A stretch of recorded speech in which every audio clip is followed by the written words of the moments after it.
मान लीजिए आपको स्टेज पे एक स्पीच देने के लिए बुलाया और आपकी स्पीच एकदम आपने उसको ऑर्गेनाइज भी कर लिया है, लिख भी लिया है और आपको अपनी स्पीच का पर्पस भी एकदम क्लियर है।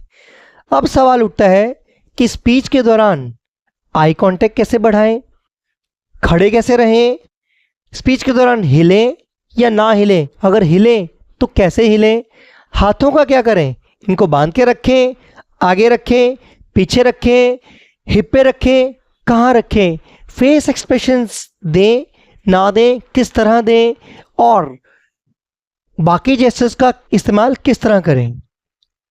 नमस्कार दोस्तों, स्वागत है आपका हमारे इस channel learn with Rohin let's be at better version के इस जिस सीरीज का नाम है introduction to basics of public speaking for beginners के एपिसोड नंबर 3 में।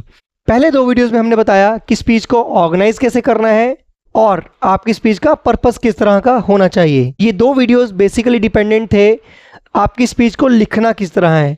आज का जो हमारा वीडियो है ये आधारित है कि स्पीच को डिलीवर कैसे करना है। जब भी हम स्पीच को डिलीवर करते हैं बेसिकली 2 तरह के पार्ट उसमें आते हैं। पहला आपका वर्बल, दूसरा आपका नॉन वर्बल। आज हम बात करने वाले हैं नॉन वर्बल यानी कि body language during your speech. अपने स्पीच के दौरान बॉडी लैंग्वेज को किस तरह से इम्प्रूव किया जाए। तो बॉडी लैंग्वेज में सबसे पहला जो पोर्शन आता है वो आता है स्टैंस, कि स्पीच देते समय आपको खड़े किस तरह से रहना है। आपने कई बार देखा होगा कि कई लोग आते हैं वो स्टेज पे इतने अंडर कॉन्फिडेंट होते हैं कि उनके कंधे आगे को झुके हुए और उनकी बॉडी का वेट या तो एक टांग पे रहेगा या फिर झूलता रहेगा। तो आपकी स्पीच के दौरान स्टैंस किस तरह का होना चाहिए। आपकी स्पीच के दौरान स्टैंस आपका एकदम स्ट्रेट, आपका पूरा बॉडी वेट आपके दोनों पैरों पे पैरेलल होना चाहिए और टांगे कितनी खोलनी है कितनी कम खोलनी है ये डिपेंड करता है आपकी शोल्डर लेंथ पे। ऐसे स्टांस में आप खड़े रह सकते हैं जिसमें कि आप ना तो ज़्यादा अनकंफर्टेबल महसूस कर रहे हैं और आपको मूवमेंट में भी कोई दिक्कत नहीं हो रही है। दूसरा जो पॉइंट आता है वो आता है मूवमेंट ड्यूरिंग स्पीच डिलीवरी। आपकी स्पीच के दौरान आपको मूवमेंट किस तरह की रखनी है। बेसिकली आप मूव करते हैं जब आप ऑडियंस से उठ के स्टेज पे आते हैं, उठ के वापस जाते हैं और स्पीच के दौरान आप मूवमेंट कैसे करते हैं। तो सबसे पहले स्टेज पे आना किस तरह से। जब आप ऑडियंस से स्टेज पे आते हैं वही क्षण आपका सबसे इम्पॉर्टेंट मोमेंट होता है जिसमें आप ये शो कर सकते हैं कि आप एकदम कॉन्फिडेंट हैं और आप अपने स्पीच को लेकर एकदम आश्वस्त हैं। तो जब भी आप स्टेज पे आए एकदम बॉडी लैंग्वेज अपना स्ट्रेट रखें, शोल्डर्स अप और फॉर्म वॉक करके आप स्टेज पे आएँ। और जब आपको स्पीच देनी है उस दौरान बॉडी मूवमेंट किस तरह होना चाहिए।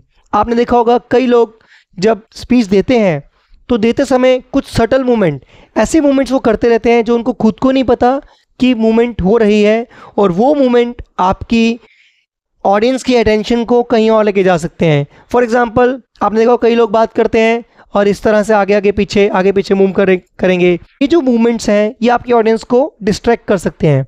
अब सवाल उठता है कि मूवमेंट किस तरह के हों। तो इसका आंसर है जो भी मूवमेंट आप अपनी स्पीच के दौरान करें वो कंट्रोल्ड हों। कंट्रोल्ड कहने का मतलब आप जिस तरीके से चाहें, जिस टाइम पे चाहें, आप पहले से डिसाइड करके आएँ कि इस स्पीच के पार्ट में मुझे लेफ़्ट जाना है, इस स्पीच के पार्ट में मुझे राइट जाना है, इस स्पीच के पार्ट में मुझे आगे आना है, इस स्पीच के पार्ट में मुझे पीछे जाना है। तो जो भी आपकी मूवमेंट है कंट्रोल्ड होनी चाहिए एंड प्री डिफाइंड होनी चाहिए। फॉर एग्जांपल समझ लीजिए आपने कोई एक स्पीच तैयार की जिसकी ओपनिंग में आप बताना चाहते हैं कि उस स्पीच का टाइटल क्या है। उस दौरान आप स्टेज का लेफ्ट पोर्शन यूज़ कर सकते हैं या राइट कर सकते हैं डिपेंडिंग अपॉन योर स्पीच। उसके बाद जैसे ही आप ओपनिंग से बॉडी में आते हैं आप एक कदम दाएं या एक कदम बाएं लेके या एक कदम आगे या एक कदम पीछे लेके कर सकते हैं। ऑडियंस को बता सकते हैं कि अब हम स्पीच के एक पार्ट से दूसरे पार्ट में मूव कर रहे हैं। या फिर कई बार ऐसा होता है कि आपका कोई टॉपिक ऐसा होता है कि जिस टॉपिक पे आप ज़्यादा ऑडियंस का फोकस चाहते हैं, आप चाहते हैं कि ऑडियंस वो फील करे। उस टाइम पे आप थोड़ा आगे आके ऑडियंस से बात करके अपने मैसेज को स्लो करके या मैसेज को धीमे करके बात कर सकते हैं, लेकिन आगे पीछे आ सकते हैं। ये जो टेक्निक्स हैं ये जनरल हैं, आप अपने हिसाब से अपने मूवमेंट को स्पेसिफिकली डिफाइन कर सकते हैं कि मुझे आगे आना है, पीछे आना है, लेकिन जो भी मूवमेंट होनी चाहिए कंट्रोल्ड होनी चाहिए। तीसरा पॉइंट आता है फेशियल एक्सप्रेशंस। जब आप बात कर रहे हैं, आप दो एग्जांपल मैं आपको दूंगा, आप दोनों में देखिए। मैं अगर बोलता हूं आज मैं बहुत खुश हूं, मेरे चेहरे से नहीं लग रहा कि मैं खुश हूं, और दूसरा है आज मैं बहुत खुश हूं, या फिर आज मैं दुखी हूं, आज मैं बहुत दुखी हूं। तो आपका फेस एक्सप्रेशंस आपके वर्ड्स के हिसाब से को रिलेशन में होने चाहिए। ऐसा नहीं है कि आप एक दुख भरी बात कर रहे हैं और बहुत एनर्जेटिक फील कर रहे हैं, या फिर आप कोई इतना खुश महसूस कर रहे हैं लेकिन आपका चेहरा बिल्कुल नहीं बोल रहा। आपका चेहरा अगर आपके एक्सप्रेशंस को, आपके मैसेज को अच्छे तरीके से प्रेजेंट कर सकता है, तो ये आपके लिए एक एडिड एडवांटेज हो सकता है जब भी आप एक स्पीच डिलीवर कर रहे हैं। कई बार आपने देखा होगा कि कई लोग होते हैं वो एक ही टोन में आएंगे और अपनी स्पीच देके चले जाएंगे कि मैं यहाँ पे आया, मुझे इस तरह से बोला, ऐसा गया। उसमें ऑडियंस डिस्ट्रैक्टेड महसूस करती है और डिसकनेक्टेड महसूस करती है। तो आपको अपने चेहरे को किस तरह से यूज़ करना है, आपको बीच में आइज़ को बड़ा करना है, छोटा करना है, आपके आईब्रोज को अप करना है, ये सारी चीज़ें प्रैक्टिस के साथ आ सकती हैं। आपको कोई सरप्राइज़ वाली चीज़ कर रहे हैं तो आप आंख बड़ी करके अपने आईब्रोज को ऊपर कर सकते हैं। ये जस्ट एग्जांपल है, ये डिपेंड करता है आपका बोलने का तरीका किस तरह का है, आप तेज़ बोलते हैं, स्लो बोलते हैं, उसके हिसाब से आप अपने फेस एक्सप्रेशंस को एक बार वीडियो रिकॉर्ड करके या किसी को बता के चेक करके फिर आप करेक्ट कर सकते हैं। चौथा जो पोर्शन इसमें हमारा आता है वो आता है hand gestures and overall usages of hands. आपकी स्पीच के दौरान आपके हाथों का क्या करना है, क्या इनको बांध के रखना है, या फिर इनको अपनी हिप पे रखना है, या फिर इनको पीछे रखना है। बेसिकली जब हम एक स्पीच देना चाहते हैं तो हम ये रेकमेंड करते हैं कि आप अपने हाथों को फ्री छोड़ दीजिए। फ्री छोड़ने का मतलब है कि जो भी आप बोल रहे हैं आप अपने हाथों को जिस तरीके से जाते हैं उसमें जाने दीजिए। आप ये एग्जांपल देखिए, समझ लीजिए मैं आपसे बात कर रहा हूँ और मैं सिर्फ बोल रहा हूँ, मेरा मुंह सिर्फ आपसे बात कर रहा है और मेरे हाथ अगर बंद हैं तो मैं अपने एक्सप्रेशंस को ब्लॉक कर रहा हूँ। इसी तरह से अगर मैं पीछे रखा हूँ और मैं ब्रीफिंग या अपनी स्पीच दे रहा हूँ, नॉर्मली आर्मी ब्रीफिंग्स में इस तरह का होता है कि लोग आगे विश्राम में खड़े होते हैं, लेकिन इसमें भी आपके जो एक्सप्रेशंस हैं वो आपके ब्लॉक हो रहे हैं। तो बेस्ट वे क्या है, अपने हाथों को फ्री छोड़ दीजिए। जैसे आप बोलना चाहते हैं हाथों को दाएं जाना बाएं जाना उस पर कंट्रोल मत कीजिए, लेकिन उनको फ्री छोड़िए, उनको खुला छोड़ दीजिए। तो ये अगर आप अपने हैंड जेस्चर्स का अच्छे से इस्तेमाल करते हैं तो एक ऑडियंस जो आपके बहुत दूर बैठी है उसको किस तरह से आपके एक्सप्रेशंस को दिखाना है, आगे करना है, पीछे करना है, आपके एक्सप्रेशंस को किस तरह से हाथों में रखना है, आप यूज़ कर सकते हैं। हैंड जेस्चर्स बहुत बड़ा रोल प्ले करते हैं अगर आप इसको सही से यूज़ करते हैं, लेकिन ओवर यूजेज, अगर मैं बोलूं कि मैं ऐसे वहाँ गया, इस तरह गया, इस तरह, तो ये मेरे जो हैंड्स हैं ये मेरी पूरी जो क्वालिटी है स्पीच की उसको बिगाड़ सकते हैं। तो हैंड जेस्चर्स को, हैंड्स को यूज़ कीजिए, नेचुरली यूज़ कीजिए, फोर्स मत कीजिए और बांध के मत रखिए।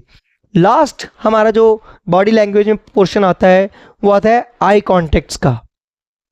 आई कॉन्टेक्ट्स आपने देखा होगा, अगर आप आई कॉन्टेक्ट सही रखते हैं तो ये प्रेजेंट करता है, ये दर्शाता है कि आप एक कॉन्फिडेंट स्पीकर हैं और आपको ऑडियंस से कनेक्ट होने में भी हेल्प होती है।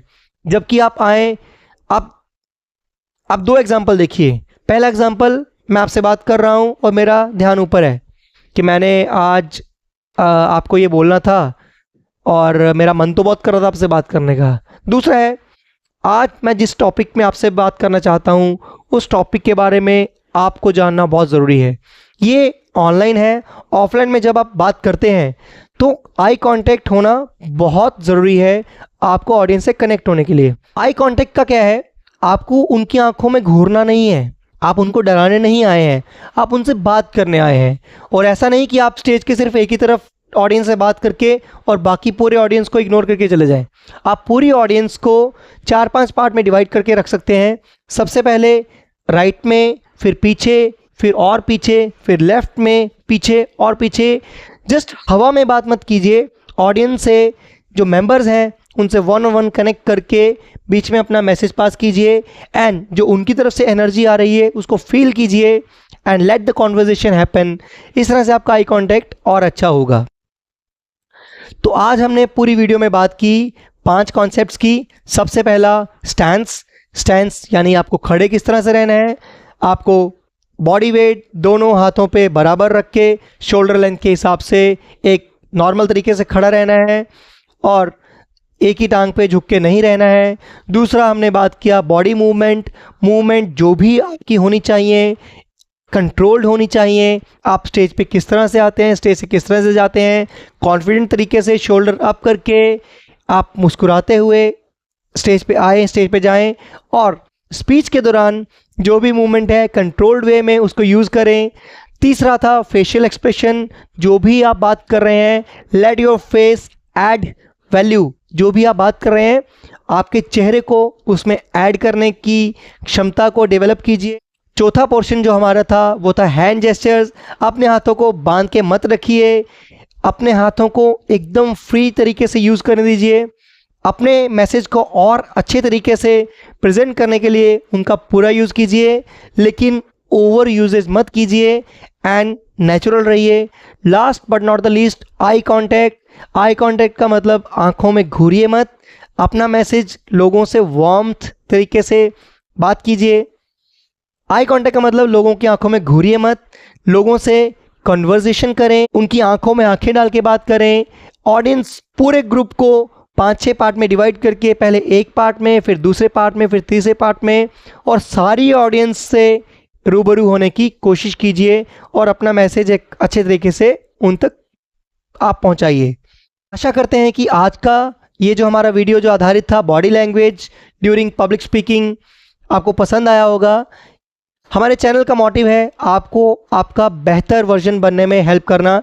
चैनल का नाम है learn with Rohin, let's be our better version. और अगर आपने इस चैनल को अभी तक सब्सक्राइब नहीं कर रखा तो प्लीज़ सब्सक्राइब कीजिए। आपके सब्सक्राइब करने से हमें फ़र्क पड़ता है। या किस टॉपिक पे आप अगला वीडियो देखना चाहते हैं हमें कमेंट करके ज़रूर बताइए, क्योंकि आपके कमेंट से, आपके सब्सक्रिप्शन से हमें बहुत फ़र्क पड़ता है। जुड़े रहिए हमारे चैनल के साथ में। चैनल का नाम है learn with Rohin, let's be our better version. Thank you very much. जय हिंद, जय भारत।